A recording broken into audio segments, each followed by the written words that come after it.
And got it. Meeting is being live streamed. Before we start, I just want to go to WRPS. Go ahead. Who's here from WRPS? That means you know it, and it's okay. My name is Seth. I'm going to be running the meeting for you guys. All right, so you're gonna hold on to the hosting. I was actually going to give it to Rob Rosa. That's yourself. me. Yep. Okay. I'm going to toss that over to you right now. I appreciate it, sir. Thank you very much. Yep. No problem. Have a good night, guys. You also. Thank you. All right, 6:30. Welcome everybody to the February 22nd, 2022 meeting of the Rockland Zoning Board of Appeals. I'm going to ask everybody that that shouldn't be talking right now. I need you to mute yourself. And anybody else that's on here that doesn't have their name on their screen, you're gonna have to log out, and you're gonna have to log back in with your name on it. Most specifically, I see resident. You're gonna have to log back in with your name so we know what we're talking to, so we know what we're talking about. All right, that's number 2. Number 3, all participants should be aware that this meeting is being live streamed and recorded.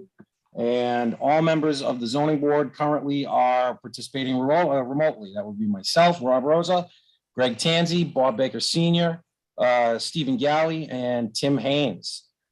So let's start with the legal ad. 6:30 p.m. remotely conducted continuance. Actually, no. I need a motion to open the public hearing. Motion to open the public hearing. Second. Got a second? Roll call, Mr. Tanzi. You're muted. Sorry about that. Yes. Yes, myself is a yes. Mr. Baker Sr.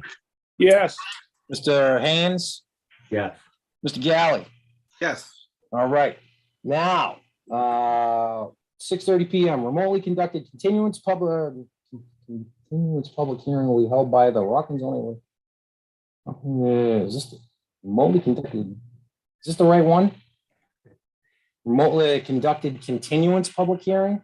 That's not right. Will be held by the Rockland Zoning Board of Appeals on Tuesday, February 22nd on an application for a comprehensive permit dated January 21st, 2022, filed with the town clerk on January 24th, 2022 to redevelop the existing Holy Family School into 27 affordable housing units for the elderly on the property to be known as and numbered 6 Delpre Avenue, Rockland, Massachusetts, containing 38,888 square feet, more or less, plus an access easement of approximately 813 square feet, known as the project. The applicant, Schoolhouse Apartments Rockland Limited Partnership, is proposing that all 27 of the rental units be classified as affordable housing units for the elderly pursuant to Mass General Law, Chapter 40B, and its implementing regulations. The project is located at 403 Union Street, Rockland, Massachusetts, as shown on the Rockland Assessors Map 34, parcel 157, and is situated in the R4 zoning district. The owner of the property is Roman Catholic Archbishop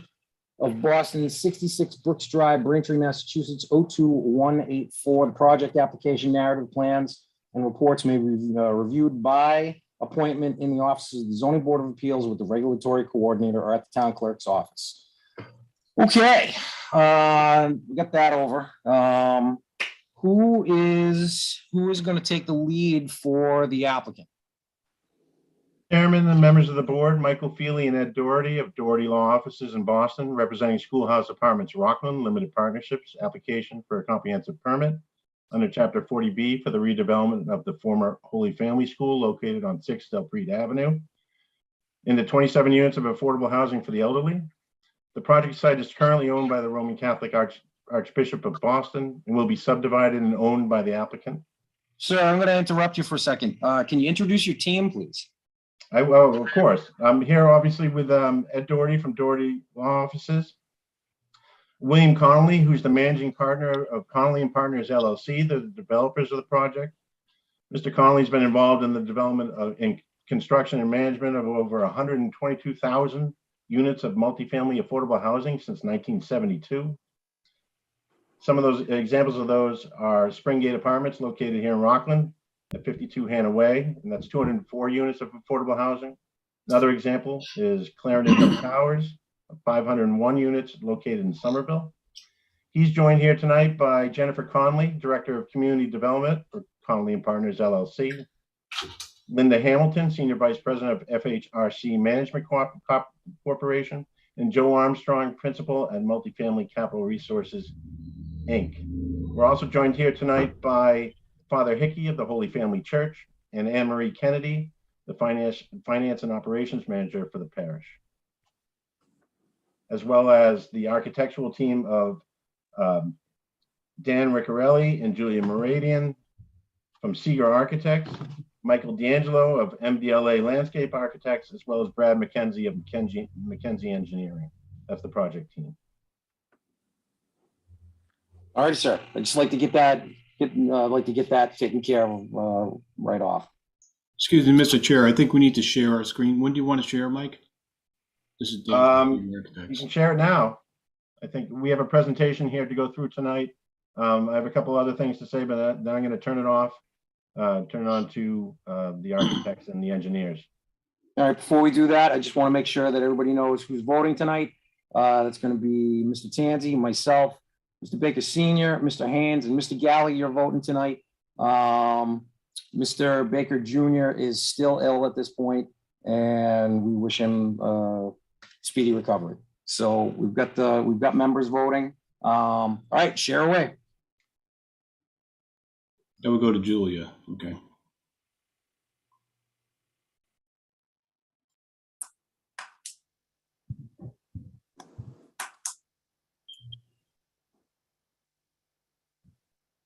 Thank you, Julia. As I discussed earlier, the parcel is located on land owned by the Roman Catholic Archbishop of Boston, and it will be subdivided and owned by the applicant. A little bit about the project. It's for 27 units of affordable housing for those 62 plus and over.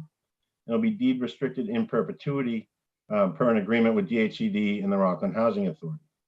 19 of the units will be for those earning less than 60% of AMI, and 8 of the units will be for those earning 30% of AMI with project-based vouchers from DHCD. There are 37 parking spaces on site, and we have received a project eligibility letter from DHCD. The project will be financed. Currently, we have a letter of interest for a construction loan of approximately $8 million from Rockland Trust, who's been very helpful. Mass Housing has committed to provide a permanent loan for approximately $2,100,000. We've applied for 9% low-income housing tax credits, and we have preliminary support for federal and state historic tax credits. The project will be managed by FHRC Management Corporation, which currently manages Springgate here in Rockland. And the project is really compatible with some of the planning that's already been done by the town of Rockland, including its master plan, its housing production plan, and the project is located in a designated opportunity zone. The Conley and Partners LLC team has done a great job of working with the community thus far, and we've received local support for the project, which is on record, but I'd like to go through a little bit of it. The Town of Rockland Board of Selectmen has written a letter of support, as well as Massachusetts Representative David DeCoste from the 5th Plymouth District. Senator John Keenan has written a letter of support for the project. As I said earlier, Rockland Trust has provided a letter of interest to provide the construction loan for the project. The Abington and Rockland Joint Waterworks has provided a letter of support. Town of Rockland Historic Commission has a letter of support on record. The National Park Service has a letter of support on record, as well as Preservation Massachusetts. At this time, I'd like to turn it over to our project team and go through our presentation. If you have any questions, please feel free to stop and ask me or the team as we go through it. Thank you. Julia? Where's Dan? Good evening, folks. Dan Riccarelli, Seeger Architects. Thank you for having us here tonight.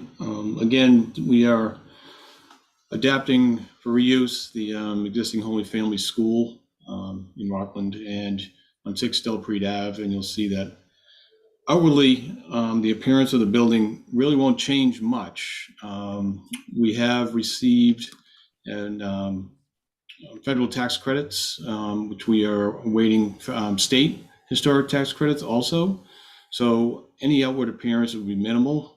There will be a new entry canopy for the building, but the west entrance and the east entrance will remain the same. The really major change that you'd see outwardly would be the landscaping, which is quite a nice package, and I'll have Michael D'Angelo of MDLA Landscape Architects discuss that with you after our presentation. I think, Julia, you want to continue on to the next slide?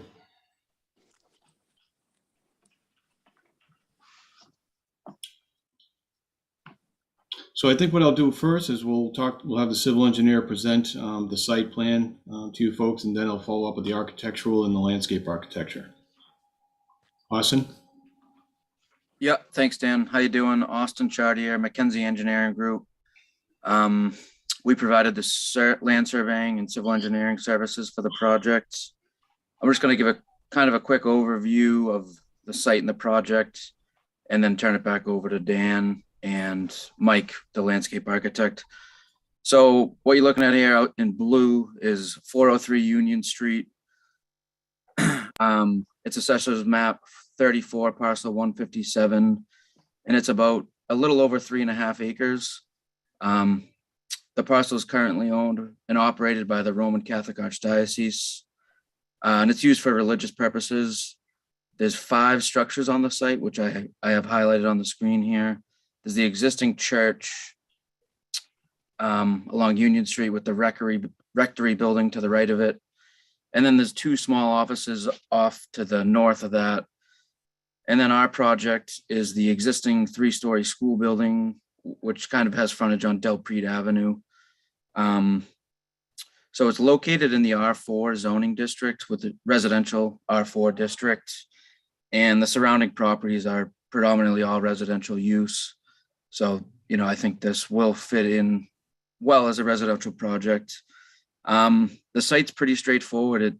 The site topography is about 155 at Union Street, which slopes down towards Del Prete Avenue, which is around 145. So it's about a 10-foot drop between Union Street and Del Prete Ave. So it's relatively flat. There's no wetlands or areas of environmental concern. It's not in a FEMA flood zone, so it's pretty straightforward from a site development perspective. Next slide. So as part of the development, the project proponent has under agreement to purchase this portion of the property, the portion located highlighted in green here. It's just under an acre of property, and it with frontage on Del Prete Avenue, and will become 6 Del Prete Ave.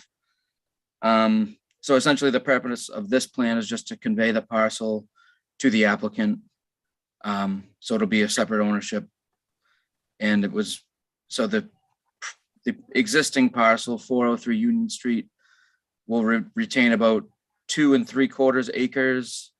And basically it will be a compliant lot. Next slide, please. So this is the proposed site plan layout.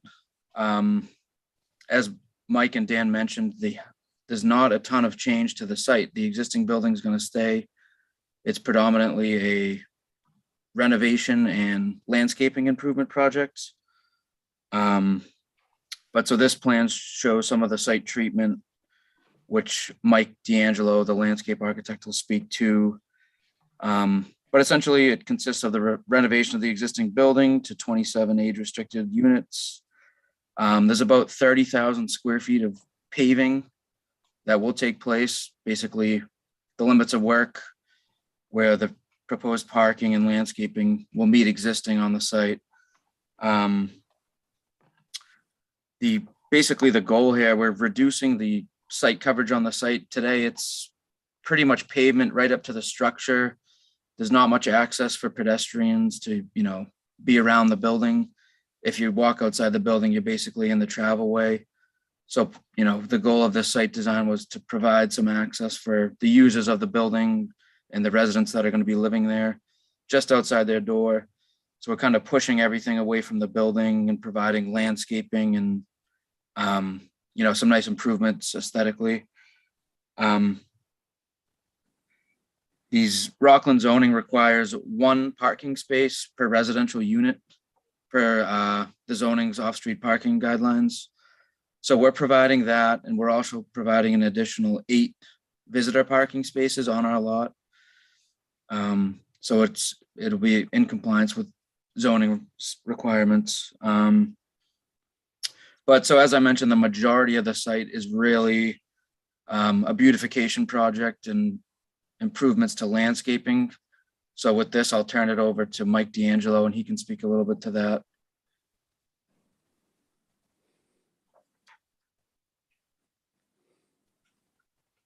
Thanks, Austin. So yeah, you'll see these existing conditions photos. As Austin mentioned, we have paving virtually, right up to the building. In most cases here, if you can see in these photos, you also mentioned that we'll be putting improved pedestrian access around the building. So adding walkways, clearly identifying handicap parking, and clearly identifying entries with some new special paving, which you'll see as we move forward in the next slides.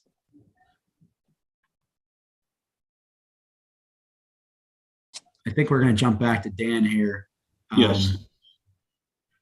Julia, could you just go back a couple slides to the site plan for a second? Thank you. So for the adaptive use of the building, we're doing 27 1-bedroom, 1-bath apartments. The site will be fully accessible. We are providing a new elevator, and our main entrance will be from the parking lot side, and that's where most of the parking is, and the handicap parking. So that orientation made a lot of sense. The Del Prete eastern side will be for drop off and pickup only. Can I interrupt real quick? Is there any way we can zoom into that? It's kind of small. I'm just wondering if we can zoom into the proposed there.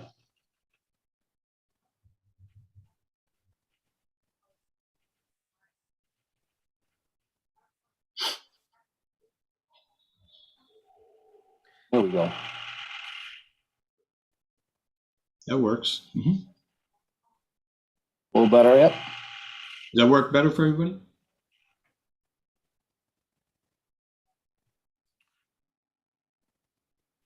Great, thank you. Can everybody see that better? Yes. Much better. Thank you. Appreciate that. Great.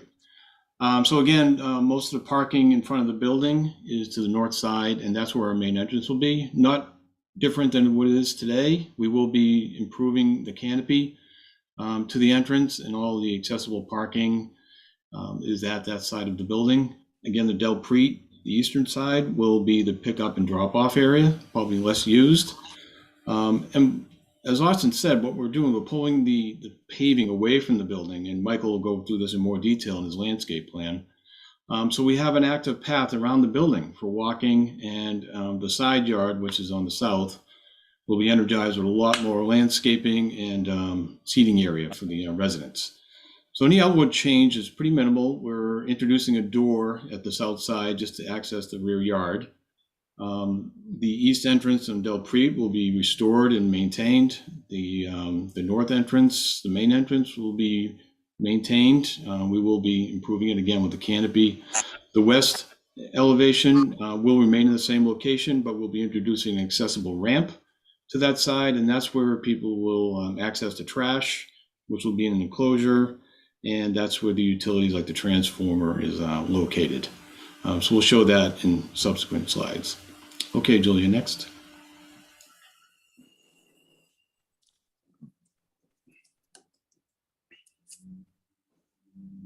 And I'm sure a lot of people are familiar with the building. These are just some elevations. You can hear at the north elevation, which is our main elevation with all the parking. You get the east elevation, which is the Del Prete entry in the middle left. To the right is the west elevation. These are the existing, by the way, and the south elevation at the bottom. So for proposed, as I said, little or no changes to the exterior. We are adding a few windows, just 4 actually over the whole project, just to make use of some more bedroom space and bedroom windows on that elevation. We'll be improving the canopy at the entrance for people waiting for transportation or accessing the building in inclement weather. The Del Prete side, again, will remain pretty much the same. The sandstone surround and detail will be all restored.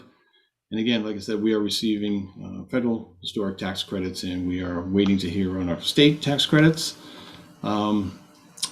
We are screening some units. We have to do new mechanical for the building to bring up to code and for the different use. And that will be screened from the street, from Union Street, as well as Del Prete. The south elevation at the bottom, you can see that we are introducing one door, taking out a window, and that will be the access to the rear yard and seating area and landscaped garden for the residents.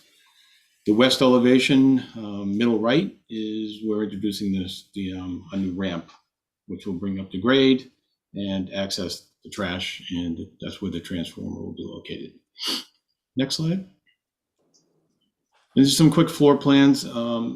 The main entrance, again, the stair is historic, so we are keeping that. We are keeping a lot of the interior fabric, the old coat closets, bookshelves. The existing library will remain at the same location. Chalkboards, anything which was recall what the use was previously will be retained as best as possible for the new use. We will be introducing a new community room, a laundry, there'll be a mail room, and an elevator which will access all levels. So again, there's 27 units, 2 of them will be fully accessible, and each accessed by the elevator, 1 bedroom, 1 bath units. All the existing stairwells, corridors will remain intact with their wainscoting and finishes to bring back the historic aspect and keep the historic character of the building. And again, the upper floors, you'll see that they're all fairly the same units. No real change from the floor below. Again, all accessed by elevator and existing stairwells. And the roof is just showing the layout of the new units, and we're going to be screening the bigger units on that roof.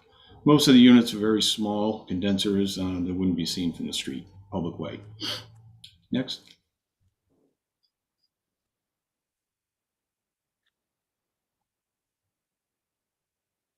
So I'd like to have Mike D'Angelo, the landscape architect, talk to the landscape plan. Julia, can you blow that up a little bit for folks?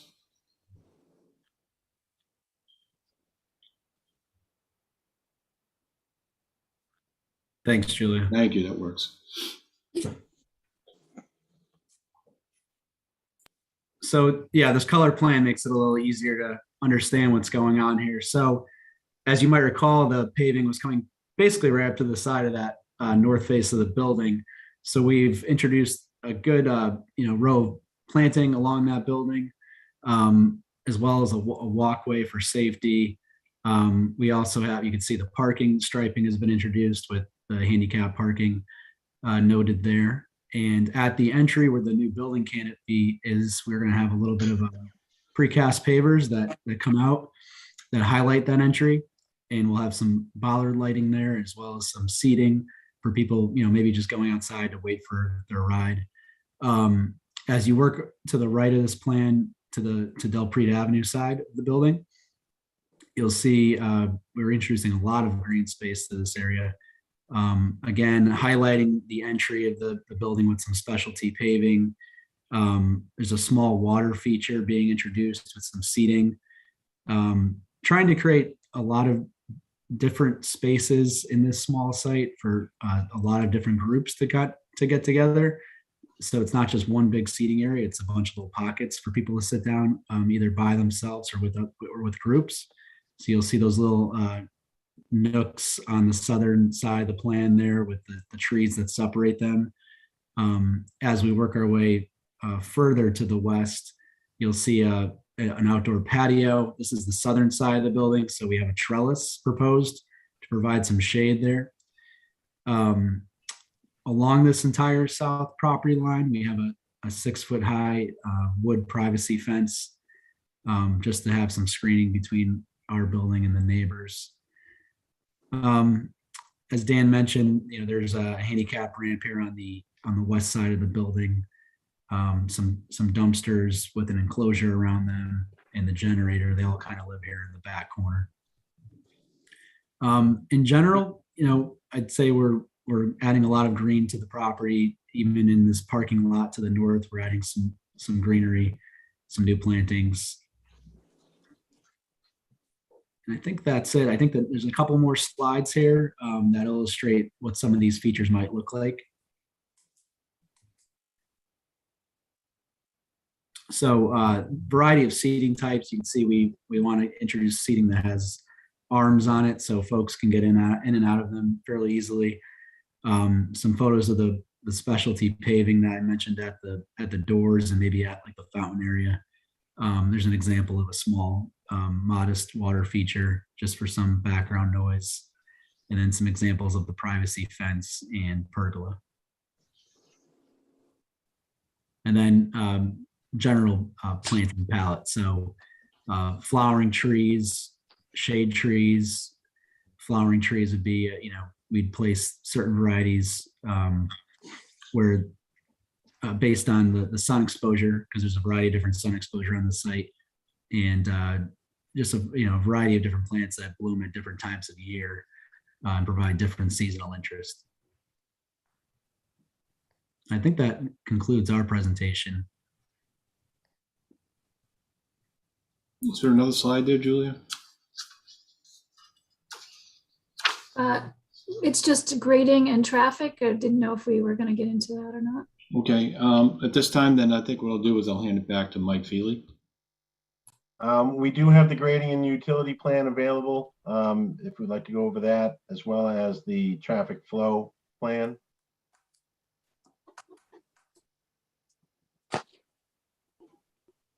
Sure, I can speak to these plans. So this is the grading and utility plan. Definitely a benefit of this site is there's existing utility infrastructure here. We're kind of treating it as a low impact design, basically by retaining the majority of subsurface and stormwater, electric, telephone, cable, water, gas. We're keeping whatever we can out here, just to minimize any disturbance to the town right away and existing utilities. As part of the removing of pavements and putting in sidewalks and some planting buffers, there's a little bit of regrading. We're kind of creating a new low point out towards the kind of where that main entrance is, creating a roadway gutter there. So we're adding a catch basin there to capture some of that new water, but we'll tie it into the existing system and upgrade as we need. In the south side of the property, as Michael mentioned, there's some new landscaping and pergolas. So we are adding whatever we need to for drainage out there to make sure we capture everything and convey it to the existing system. Just some background information. We did receive approval from the Abington-Rockland Joint Waterworks Association. They kind of are in a moratorium, but this being existing use, they have issued an approval letter for this project. As part of that approval, we did some hydrant flow testing out there in April of 2021. And just to make sure we had adequate pressure for the sprinkler and proposed use. The sewer connection will be kept as well. So it's really keeping what's there and upgrading it as we need. The next plan I can speak to is the traffic flow. Rob, can I interrupt for a minute? Please, Mr. Baker. We got a letter from the sewer department today and would need to upgrade the old clay pipe that goes into the town stub. That's clay pipe that goes into that building now. Yep. It needs to be upgraded to plastic. And they're also recommending a grind-up system. All that documentation is going to get forwarded over to the engineer and to the applicant so it can get dispersed. And then in turn, it's going to, all of that's going to be taken into consideration. So I wouldn't worry about going over every single thing that we've gotten so far. Because like I said, this is all going back to the applicant. They're going to have to take this into consideration, redraft if they have to, whatever it is. Yep, thank you.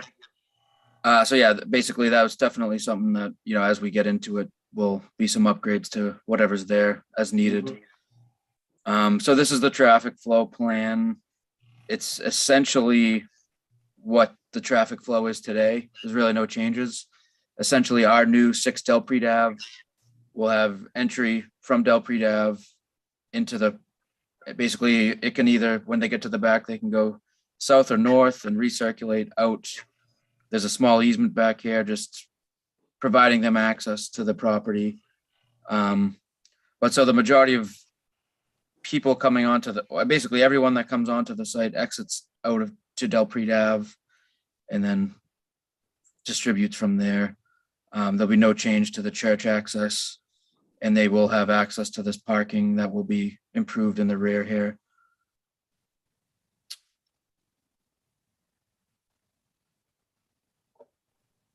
I think that's pretty much it. Thank you, Austin. We'll turn it back to Mike again. I did notice that a couple other letters came in later this afternoon from the Conservation Commission.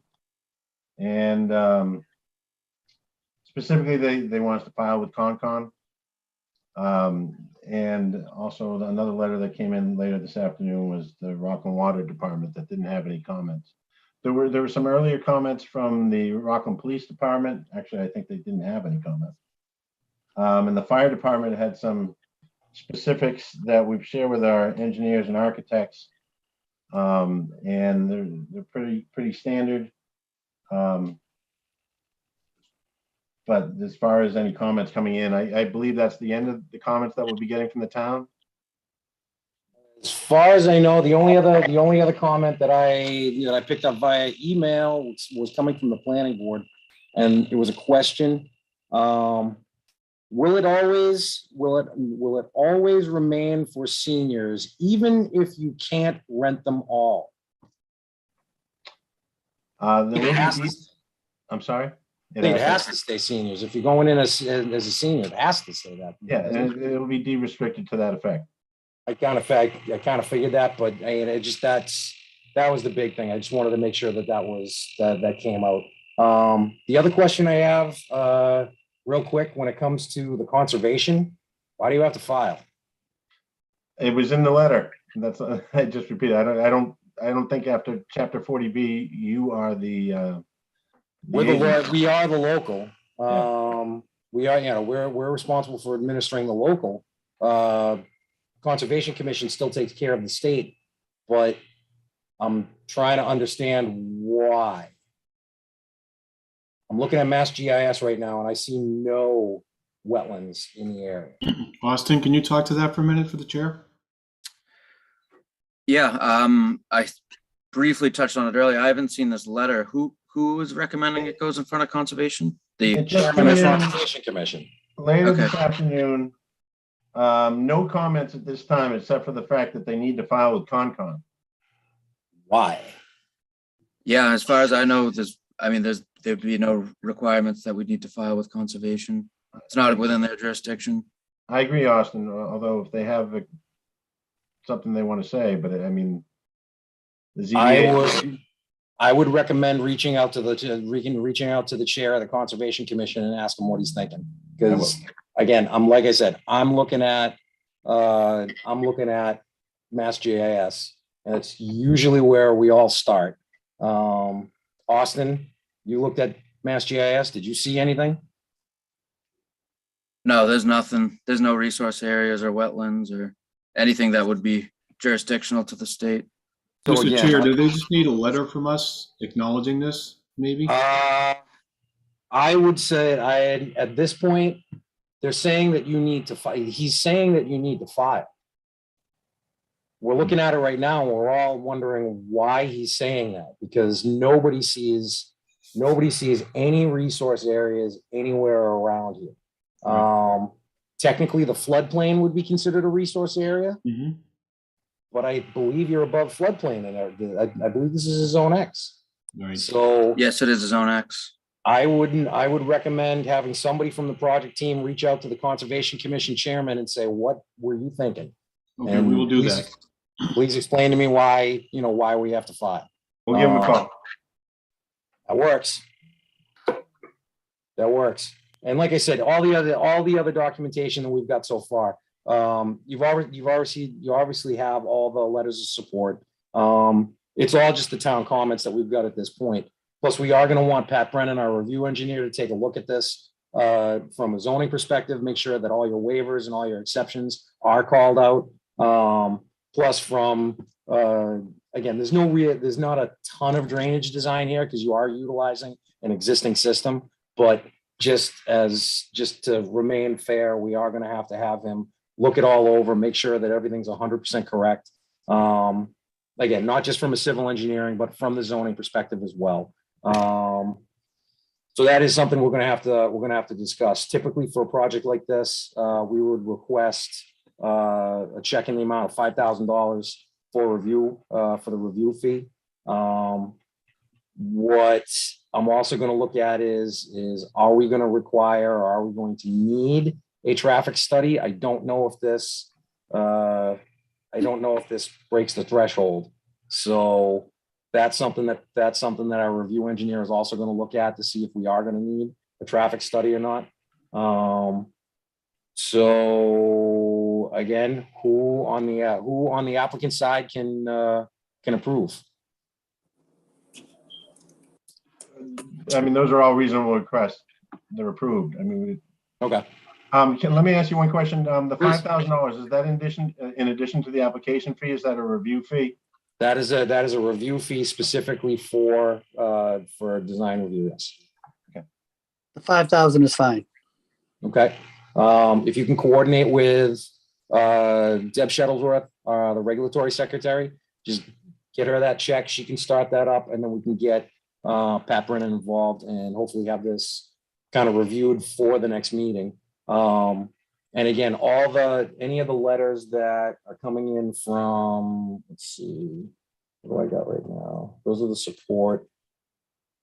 Looks like I got a total of 1, 2, 3, 4, 5 letters here coming from the town. Anything that we get will get forwarded directly to you guys, so you can go over it. And again, when it comes to everything that Pat's going to talk about, I encourage getting together with Pat over the phone or via email prior to meetings to get to kind of speed this up. We don't want to wait till the meeting to have them go over the letter and say, okay, they got to change this, they got to change. Then it's another continuance to make the modifications. Then it's another,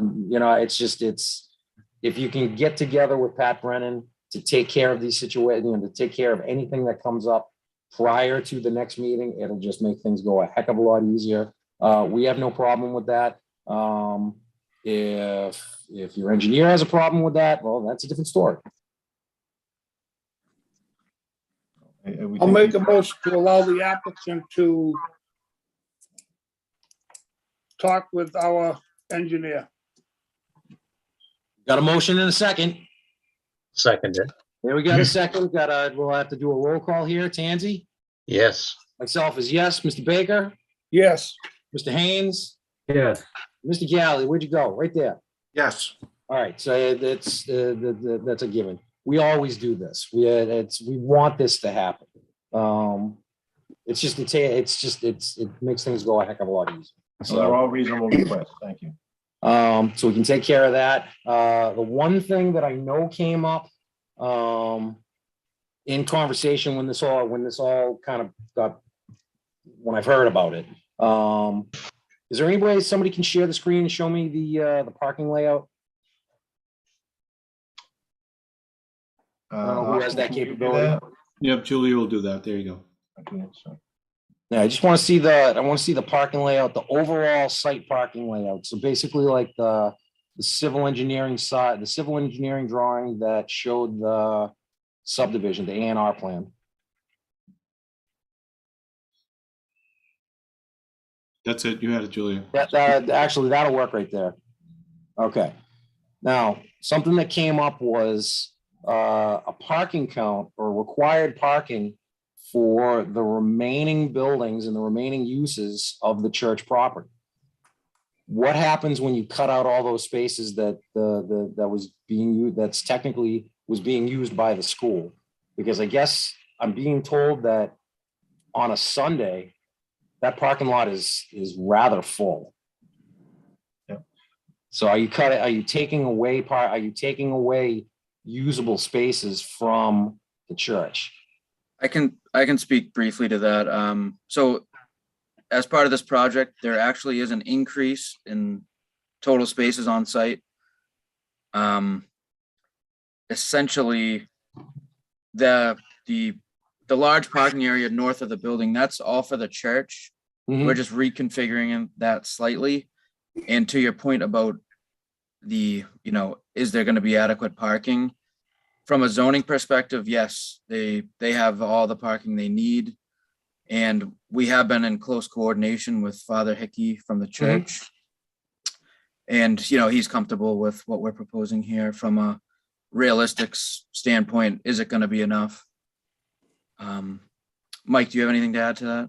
Mr. Chairman, under the code, what's required is one space for every 12 pew seats, one for every church official, and one for every 2 church employees. And I think that number comes to 94 or 91.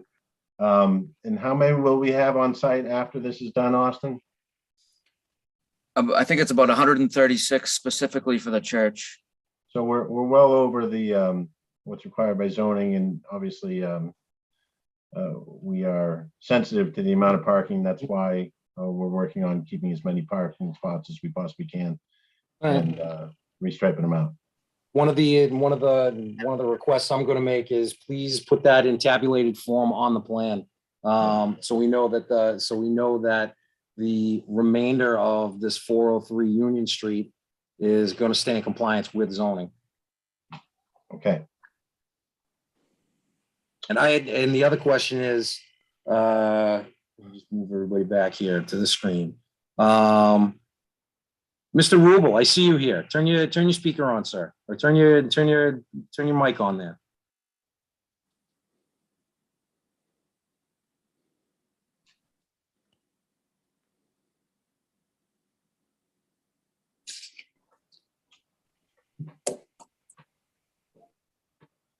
Can't hear you.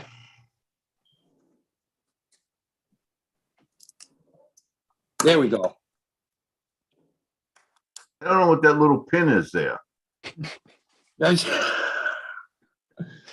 We can hear you now. Okay. Got a question for you. We were talking about this before. Are you still going to need an occupancy load on the church? I'm gonna need an occupancy load. No, I don't need an occupancy load on the church. Okay. The church already has one. Okay. I didn't know if we had to how to deal with the parking at this point, because I know we were talking about it before. Right. I do have an occupancy load for the church. Actually, within the last 5 years, I got occupancy loads for all the churches. Okay. All right. So we'll just, again, we'll have him put the required number of spaces, the existing number of spaces on the plan, and that should suffice. That's right. Okay. I just wanted to make sure. All right. I appreciate that. If you want to stop sharing your screen so I can get everybody back on here so I know what we're talking to. There we go. All right. Board members, anything anybody want to talk about at this point? Mr. Tanzi? It was mentioned that it's going to be deed restricted for age.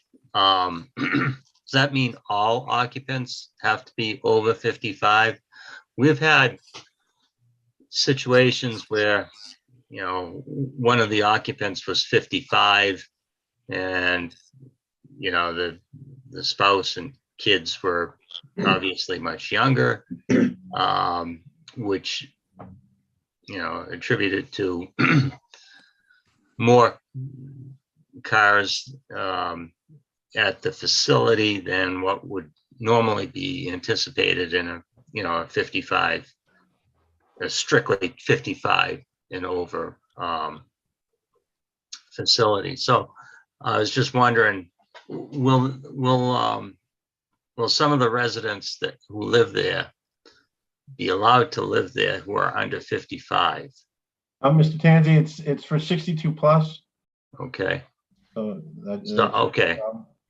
62 plus. Okay. Now, there could be a spouse who is young, 60 years old, but remember, these are only one bedroom, so they're not going to have, there's always concern sometimes about school children or something like that. These are one bedrooms. So practically speaking, there could be it's usually the head of the household, so it's 62 or over, but there's not going to be, children in here. Okay, I mean, just practically one bedroom, there's just not going to be. right. Yeah.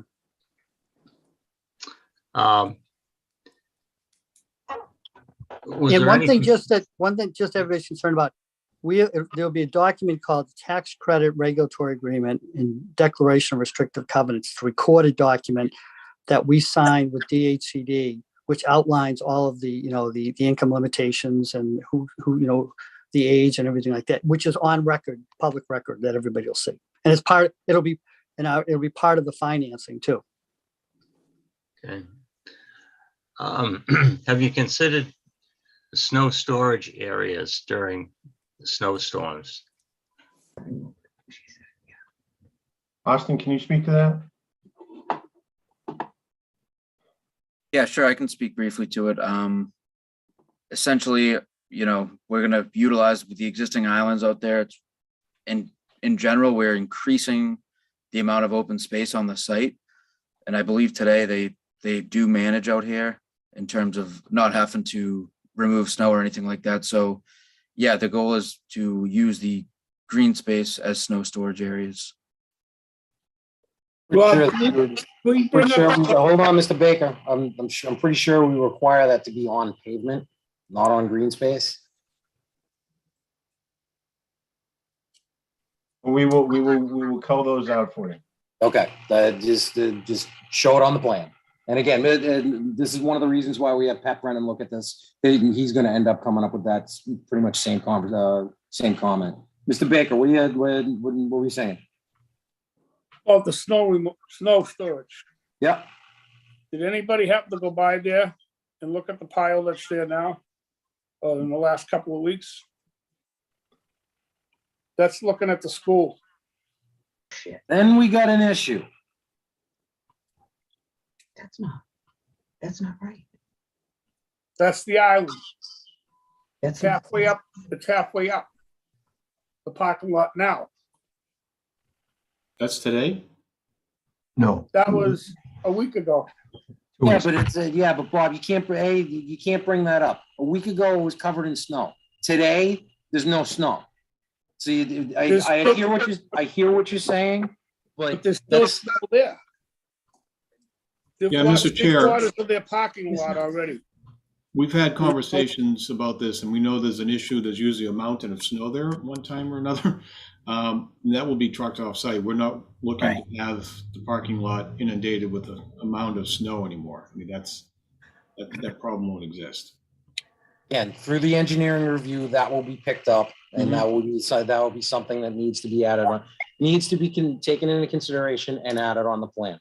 Mr. Galley, I saw you raising your hand. Yeah, well, you resolved it with that last statement, but I was just going to say, the space where that snow is piled up, was that basically taking up the parking that would be a school that's closed now? And for right now, it's basically an unused spot, or it wasn't really blocking anything? It's church parking. So it's the church parking, okay. But okay, just curious, but you already covered it with your last statement. No, that's fine. That's fine. We can take care of it through the engineering review. So let's not worry about the snow storage at this point. It's going to be taken care of.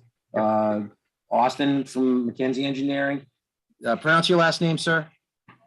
Chartier. Chartier. Yep. Mr. Chartier. You're the project manager on this for McKenzie. Correct. Okay, you'll be taking care of this. Yep, and I know Pat Brennan, so I'll coordinate with him and we can take care of it. Perfect. All right, Mr. Tanzi, are you all set? Yes, I am. Okay, going down the line, Mr. Galley, you're number 2. Okay, great. Well, I just got 3 short questions. So earlier you were talking about Conservation Commission, and I'm just curious, would they be involved if you're adding paving or adding like green space? Would that be something reason why they would be involved or want to get involved? Ooh, conservation? Yeah, because I know to do with natural resources, and I don't know if it's to do with like the water commission or runoff or anything. Okay, good. So I mean, that's, we'll make contact with them, but my experience is that it's wetlands and that type of stuff that usually triggers, or flood zone or something like that, which I myself don't think applies, but we'll be in contact with them. okay. I was just curious if that would explain they would want contact. So that was just why I was just trying to figure out that mystery. And I was curious. The other two questions are related. The parking is going to be marked.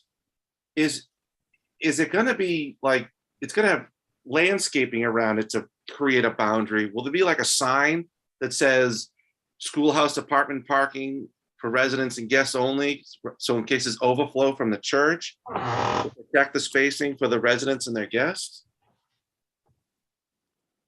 Well, there will be signs. I think I know there's one possibility of discussing maybe using the guest parking that's on that side by the church, maybe talking to Father Hickey about using that guest parking as additional parking for, on Sundays. But the rest of it, I mean, the people live there, it'll be signed to the schoolhouse apartments. Okay. But yeah, I just mean like if they were to go out during church, before and after church, they'd come home and not have a parking spot. Right. So that's why we can't do that. So we can't. I think the only thing we've talked about is potentially this 8 guest spaces and maybe trying to be helpful with Father Hickey with that. Okay, because that's the flip side of my third question. Was going to say the parking traffic plan said that the church would have access to parking, but that's just they'd have access to drive through the parking lot. They wouldn't really have declared positive access to park there. No. Okay, but again, the only thing I think we've talked about potentially the guest spaces, which there are 8. They might be able to work on that. Yep. Okay, thank you. That's all I have for now. Thank you, Mr. Galley. I appreciate that. Mr. Haynes, talk to me, sir. All right. I just had a couple questions. So I wanted to make sure that I understood a couple of changes that are happening. On the north elevation, is the level of the entry changing? Did you used to have to go down a couple of steps and into the building? No. And is it coming in at grade? Not in the north. Now? It's coming in at grade. So is that a change from existing? Nope, it's existing the way that is today. That is the way it is. West is the one that has the steps in it. And we're introducing a ramp. So when you come in the north entry, you have a landing and then it steps up or down from there. Does that entrance? You walk straight into the old cafeteria. It's right on grade. Everything's on grade. So, but once you're in the building, do you have to go up steps to get to the elevator? No. I apologize. I can't, the plans that came through electronically were a little sketchy. No, that's okay. No, you come in that north entrance, walk straight to the elevator. Everything is at grade. And the community room, all that is at level. Great. So we're talking about the north entry. I just was confused about the ramp coming up to that level, but you come in. Yeah, so I'll just run around the building. It might be easier for me to do that. So on the Del Preet side, you'll see there's a very, very shallow ramp because there are some stairs there. And with the historic tax credits, those need to stay. So we will do a small sloped walkway. It won't be a ramp, which will get you in and out of that door. As you go around to the north, which is the parking lot side, that is currently at grade, and we will maintain that at grade. You walk straight in under the old stair, which is going to remain, and the elevator is accessed right there. Community room, all the public spaces are completely at the same level and accessible. So on the west, could you mind if I interrupt? Sure. Those lines, to me, those lines indicate there are steps there. Yeah, I think it's supposed to be dashed as shown above, and they're not. That may be the problem with the PDF. I apologize for that. Gotcha. Okay. But everything is at grade at that entrance. And on the west side, we need the ramp because then you step down from the church on the church side on that elevation. So there's existing stairs there, so we need a ramp to get us in and out of there. So, that's a ramp that goes down to that entry? That's correct. That's correct. So how is that the same floor level throughout with the, The outside grade is higher. so we're at that much of, I see. Yeah, it rises up, so we need to mitigate, right now that's mitigated with an existing stair. And to make that accessible, we need to introduce the ramp to get us back up to grade from the first floor level. Gotcha. Okay. I will. Mr. Haynes, Mhm. want a field trip? No, I just, this is, I just will get a better set of plans. No, yeah, Um, see, that was the, and I'm glad you brought that up. Yeah, let me, so I can look at everybody. There we go. My confusion over the scenario was with the ramp in the back, if that was in fact stairs at the entry, my follow-up question was, why are our accessible parking spaces next to an entry that requires stairs to get up to the elevator? Understood. Good point. So just trying to follow the logic of the site and the location of things. My next question is regarding the drainage. Again, I couldn't quite read.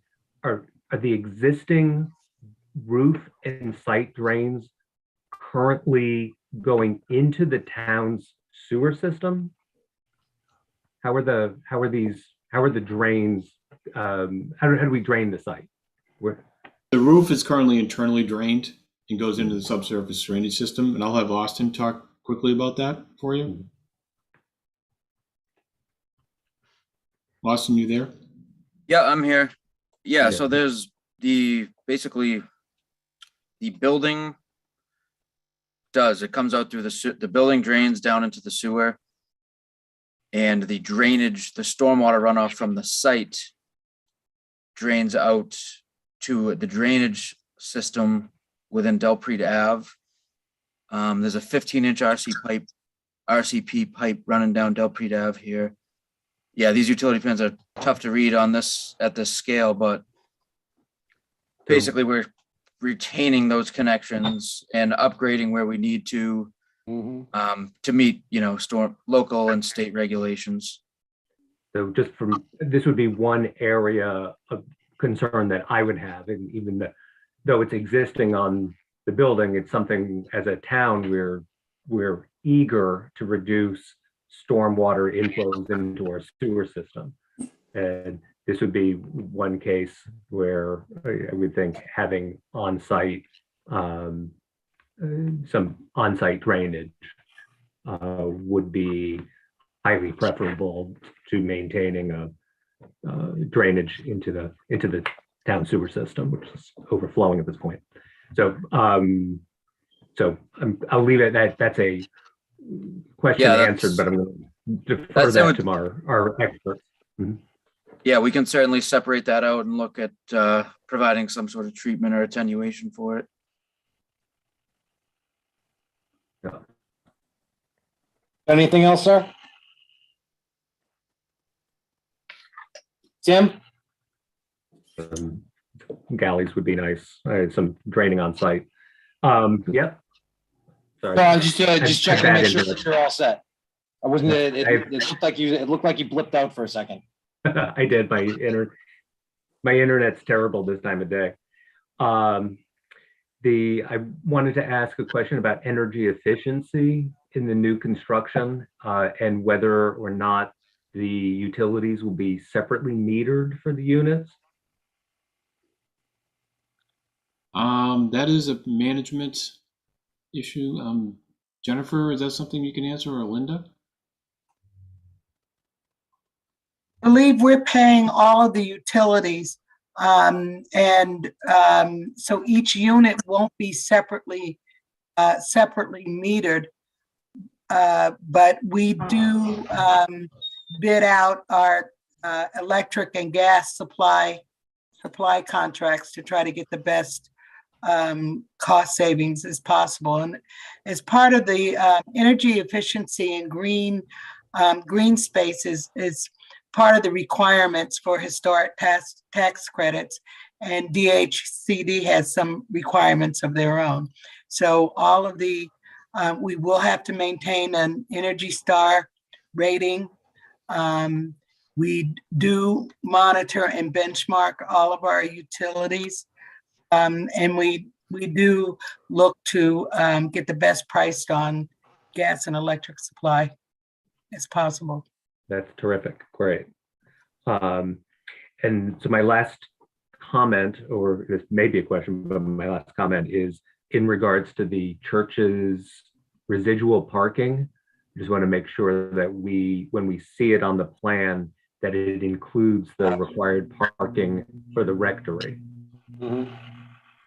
Yeah, it has to, the remaining parking has to cover everything that's going to be on that 403. The rectory, the church, the rectory. There was 4 additional buildings. And I don't know what's going on in every single building, but whatever it is, the remaining parking has to fit the bylaw. It has to adhere to the bylaw. So as long as it does, and as long as we've got a good parking count for everything that's in there, then we should be good. Austin, coming to you for that one. So when you're ready. That's all I have. Is that all you got? That's it. Okay. Thank you for bringing up the plans. The only plans that digital plans, at least that the board obtained, came from the original set.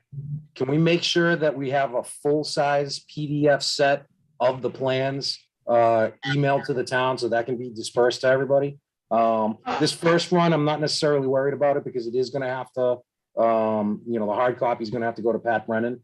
But from henceforth, when we're submitting plans, just make sure that there's a full-size PDF set of everything so it can be read. It's just everything that was in the application package was reduced size and you really couldn't read it. So, and that's all that we had, or at least that's all that was supplied digitally to us. So if we can make sure on that one, before, let's see, who else did we talk to? Talk to everybody other than myself saying, oh, I see Mr. Galvin's raising his hand. Yeah. I just a couple of points I think might be helpful to the board. I assume that there's going to be some type of reciprocal easement so that people can travel back and forth between the parking lot and the access ways of the church and the schoolhouse apartments. Second of all, I don't recall seeing what type of signage was going to be in the parking lots in terms of stop signs and directional signs. I'm sure Mr. Brennan's going to point that out, so it might be a good idea to address that. And then lastly, I'm sure Mr. Brennan's going to ask you for a construction management plan so that even though there's no exterior work or minimal exterior work in the building, when the units are being built, there'll probably be a need to show or describe where people are going to park and materials are going to be stored so that they're not interfering with the traveled way or the parking lot for the church. Those were my 3 comments. Mr. Galvin is all set. Mr. Baker Senior, did we go to you or did we skip one? I only had a couple. But some of them had already answered. Is this creating 2 new lots? Who knew what? Two new lots. Finding the original lot. 1 A&R lot. No, but it is creating 2. Yeah, well, there'll be the church lot and the apartment lot, yes. It would have to be Form A. Right. Yeah. Lots. So there are 2 lots. The school, the apartment lot and the church lot. Right. So those will have to be Form A through the planning board. No, everything comes through everything goes to the zoning board of appeals under a, Goes through the planning board. Hold on. I already talked to Attorney Galvin on this one. The A&R, all the waivers and stuff, we take care of, but the actual endorsement of the plan has to be done by the planning board. The lot lines, the new lot lines. The A&R, the approval not required plan. That still has to be endorsed by the planning board. We have to take care of all the waivers. We have to take care of all the variances and stuff. Make sure that that's all done first, and then it goes to them for endorsement. The other, we could bring up the traffic circulation plan with the red arrows on it. You Sorry, wouldn't Mr. mind? Baker. I'm sorry, Mr. Baker, I didn't hear that. Back up again. The traffic plan with the red arrows on it of the parking lot. Yep.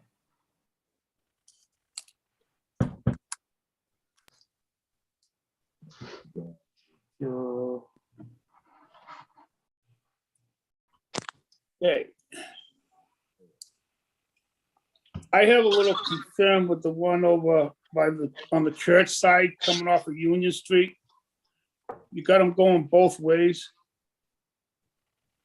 You have cars backing out into each other there.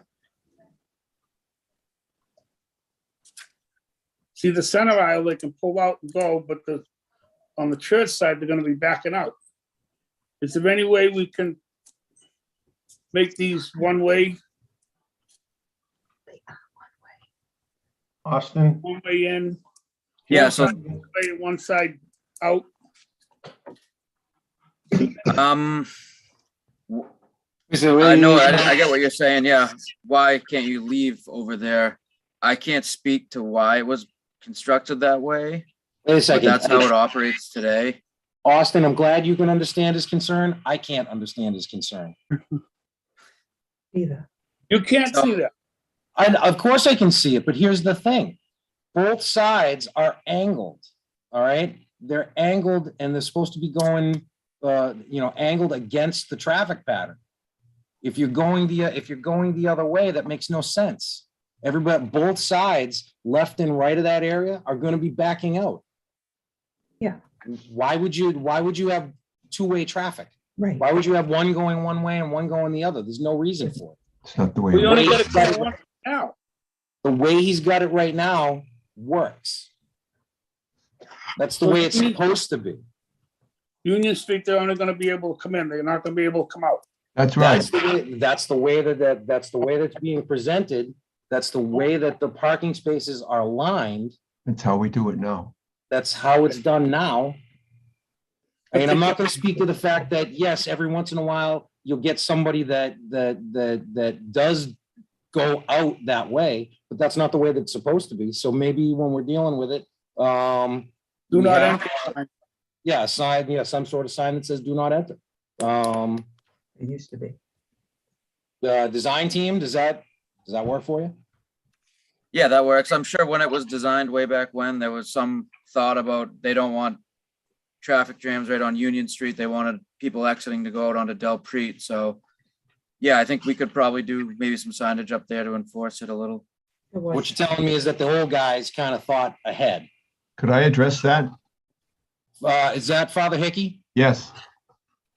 Good I've been evening, here. sir. Thank you for being here. Yes, if you want to address that, please do, sir. That the way the parking lot is at that side, formerly, it was all in one direction, one car after another with no access out for people who were in back. So we changed it that the access is through, and you're right, the way the parking is set up. We did that with Dick Jones about 25 years ago. So the gentleman's question is moot. It works well. People come in that way and then they go out to the Del Preet side. Thank you, Father Hickey. I appreciate that. Mr. Baker, shot down. Not so. No, it's going down. Next. Too funny. Mr. Baker, I'm waiting. I'm all set. Are you sure? Yes, sir. Because most every time you're spot on. This one, I'm sorry, man. Could I make one other point? Oh, please. The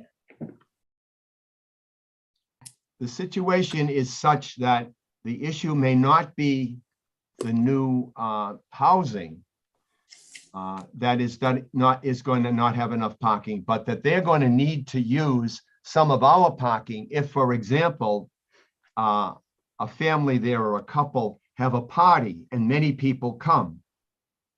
They may have to use our parking area, and we've talked that over with the the folks who are developing with Conley Partners, and we're fine with that. So it'll be a mutual agreement at times that on Sunday morning, you need to give us a break. But on Saturday night, we might give them a break so that they have more room to park on our parking area. Attorney Galvin, are we okay with that? Yeah, that's why I asked the question about reciprocal easements. Okay. And, look at, obviously the church is not having services 24/7. And there's probably many times where that church parking lot is going to be empty. And I think Father Hickey probably explained a potential scenario that's likely. You may have somebody that is celebrating a 65th birthday and, want to have some family members there, and maybe they exceed the parking that's on this site. And because there's nothing happening on probably many Saturday nights at the church doesn't have a problem with them parking in their excess parking, and that's perfectly fine. And that's why I asked if they were going to have a reciprocal easement, and that would allow access for parking and people to drive through there. Yep. So in the end, what we would need to see, or what I would like to see, is at least a draft easement agreement that would get recorded along with this. It would be nice to call it out on the A&R plan, or easement area A, easement area B, because I think you need them both. It's going to be two separate easements technically. Both are going to be servient to each other at some point. So it'd be nice to see a draft easement agreement.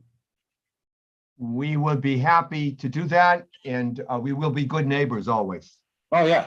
No, that I can only assume. I can only assume. What else? All right. So we've got all our members. Let's see. Any chance we can take Julia? Can you unshare that so I can get everybody back on here? There we go. Now I see everybody. All right. Mr. Rubel, I see you raising your hand, sir.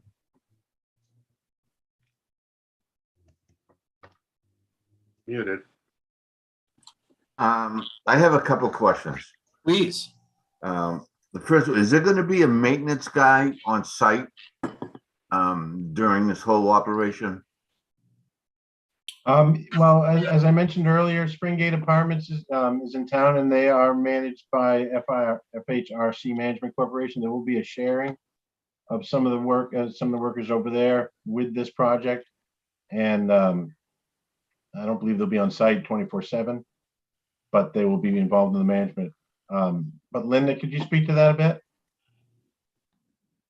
We have assigned maintenance staff and management staff and resident service staff to the site. I believe, I'm trying to remember, but I believe there'll be a custodian on site all the time.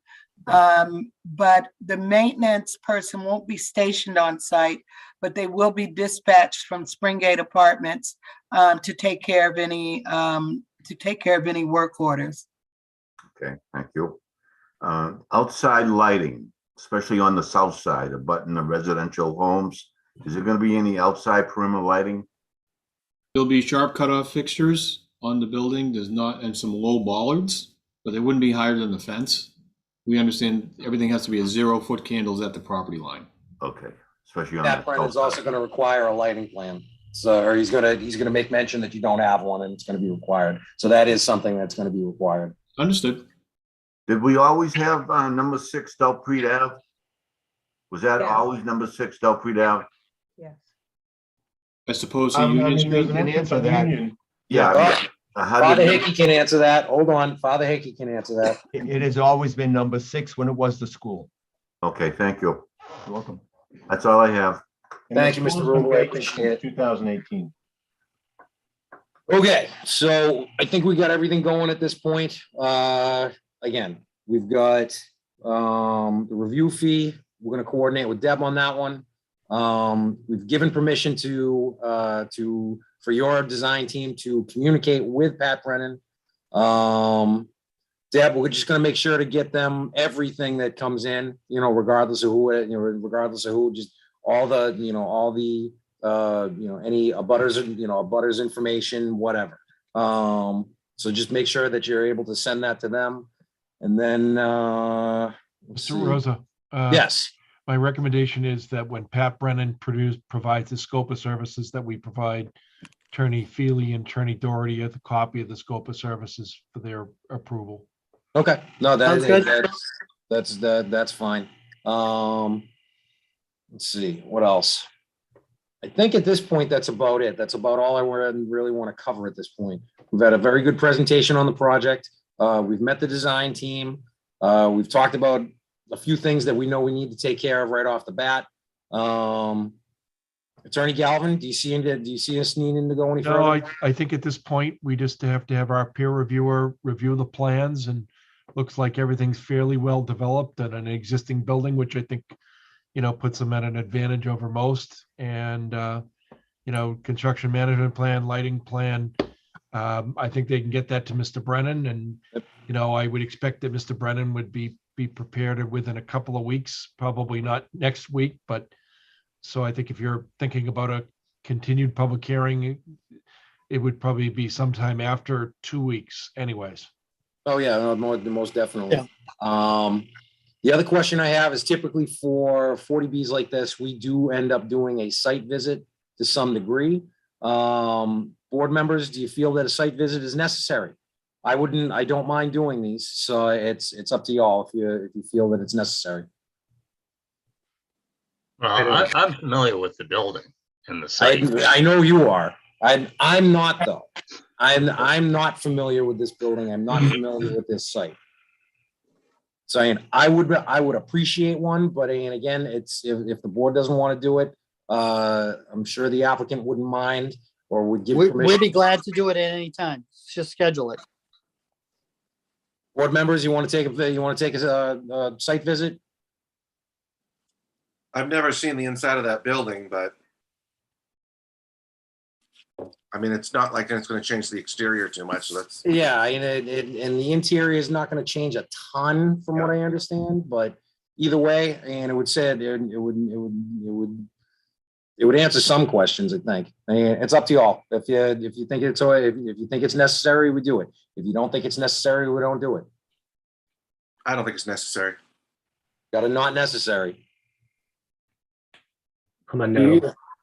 No, No, everybody's fine. All right, then we're not. Then this will be the first one we don't do a site visit on. That's fine. But Rob, Right. you can go down there. Yeah. And, walk around the parking lot if you. Not without permission. Can't You do have a- permission. You have I have permission. I have You permission. have permission. Father Hickey, do you mind if I Excuse come me, down can and I, visit you can at I some interrupt point? just a bit here? You all have permission. Just get to Right. my secretary and tell me you're coming and we'll open the place up for you. Most definitely. I wonderful. appreciate that, sir. Deb, do you have Father Hickey's contact information? I'll take that as a yes. I couldn't hear you. You're muted.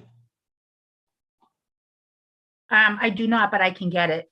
Okay, if you can get the contact information, at some point I would like to go on site. I've never been there before. So I went to St. Bridget's. I'm sorry.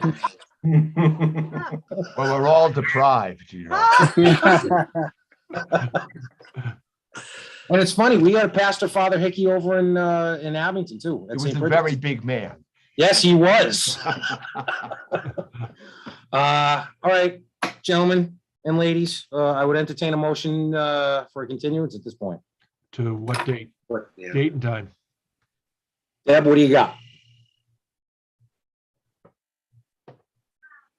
Next available is April 5th unless we schedule something after March 15th. We have hearings March 1st, 8th, and 15th. Ooh. Really? So March 22nd falls on a Tuesday. Did you say we have one on the 29th too? No, we have the 22nd and the 29th are free in March. Yeah, Mr. Chair, I think we need to talk to Austin and his crew and see what they can get done. Oh, yeah. Well, Doesn't and sound like a also tall Pat's order, gonna- but You know, Pat's gonna need time too. Do you wanna, Right. you wanna extend it out a little bit further, or you tell us? I guess we can talk, Austin, can you talk to Pat, Brennan, and just find out what timing is and what you need to get done, what he needs to get done, and maybe we'll let the chair know when we want to schedule? They have to Can't do that. continue to a time certain. We gotta Yeah. have a different time. Continue. I think, yeah, if we wanted to do that April 5th, I think that'll give us time to at least get him something and get something from him and that we could address, you know? So that would give us basically a full round, which I think hopefully will be all we need with, you know, given the site constraints. I agree. Yeah, I would assume definitely at least a week to deal with, getting his proposal together, getting the check in, getting the account set up. So that's it. That's a week there. Then he's gonna need at least a couple of days. He's gonna need at least 3 days to go over this to make sure that he's got everything covered. Then it's 2 days to go over, you know, to talk to Austin. And that'll give you basically what, 3 weeks to make it all happen? You can probably resolve a lot of issues if you move it to the 5th of April. Yeah. So and if Well, let's just do that then. I had no problem with the 5th of May, everybody else okay? I agree. April 5th is fine. All right, I would Motion entertain a Continue motion. till April 5th, At Pat? 6:30. 6:30. Is this still gonna be Zoom? Oh, yeah. Cutoff day. No, as far as I know, we can still do this. Thought it said April 1st was the cutoff date for Zoom. Deb? I haven't heard anything otherwise. I believe it's, that was the last I heard. Attorney Galvin, we can leave that open at this point, correct? Yes. Okay, so we're gonna leave that open. So again, April motion 5th, was- 6:30, Zoom. Okay, I got a motion. Do I got a second? Second. I got a second. I'll second it. I got another second, so that's a third. Mr. Tanzi? Yes. Then I'm a yes. Mr. Galley? Well, I'd be a yes, but if it's not Zoom, because it can't be Zoom, it'd still just be live and in person, right? Yeah, and see, that's the thing. I'm not gonna, we're not gonna worry about the Zoom aspect of it because we don't know if it can be Zoom or not. I think Alright. everybody prefers that, but so are you still? Yeah, I'm a yes. I just want to make sure we didn't get in trouble or have, invalidated the approval. So Okay. I'm a yes. No, that's fine. Mr. Haynes Yes. and Mr. Baker. Yes. Okay, so again, motion carries April 5th, 6:30. And we're gonna have to figure this out. If we can still do Zoom or if we have to do a live meeting. It's preferable to the board members that we stay on Zoom. But if we're forced to go to live meeting, well, then we get to see everybody in person. So. And everybody's gonna have to wear a collared shirt. I have one. You have to wear a shirt? Special exception for you, Mr. Galley. Yes. And no hats. And no hats. Yeah, exactly. No hats, yeah, but then I'll blind everybody. So it's- All right. We appreciate all your time tonight. Thank you for your time, very folks. much. I thank you for putting Are we that. gonna get- are we gonna get Deborah, hot we'll get you a copies of this? check. Deborah Shuttlesworth has been extremely helpful in guiding us through this process. Oh, we'd Wanna be thank off her. the I hour. can see her. Yep. Mr. Baker, you had a question? Are we gonna get hard copies of this? Of the next revision? Yes. Yes, I would assume, yeah, that's still required. That's still a requirement.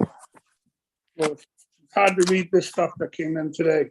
Like I said, we never got at least not forwarded to the board. We never got full-size PDFs of the drawings. Everything just came in as a portion of the application package, which was all 8.5 by 11. So everything was reduced. You couldn't read a damn thing. So Pages of it. Chairman Rosa, just so I'm clear, the application itself had full size. You're talking about the PDF? the PDF. The PDF, okay. I don't know. I don't know who provided the PDF of the application. But that's all that was supplied to us that was like, because again, every board member is different. I prefer the digital. It's easier to work with, especially when I've got 6 different monitors here. I mean, it's a lot easier to work with for me, not for everybody. I just wanted to confirm that you got the actual full-size application binder. I'd have to talk to Deb because I don't know. She's Deborah? saying we did. Deborah, did you receive the full size, correct? And the binders? Yes, yes. They had. I would assume that was the case only because the rest of the town departments, they require full-size paper copies. So that tells me that everybody that needed them, that usually requires them, got them. Okay, We got, while it's required in our application, because we've been dealing with Zoom, we're not really, most of us don't need them because we have other computers and other monitors and stuff like that. We can deal with that. But at this point, I think we're good. Thank you, everybody, for coming. We'll see you all again on April 5th. Thanks. Sounds great. Thank you. Thanks. Thank you. Bye. We want a motion to close. Actually, we do actually need a motion to adjourn. Now that I'm glad I didn't hit the button, I would entertain a motion to adjourn. Second. I got a motion from Mr. Haynes. I got a second from Mr. Baker. Is that correct? Yes, sir. Roll call. Mr. Tanzi? Yes. Myself is yes. Mr. Galley? Yes. Mr. Haynes? Yeah. Mr. Baker? Yes. Go home. Thank you all. Thank you very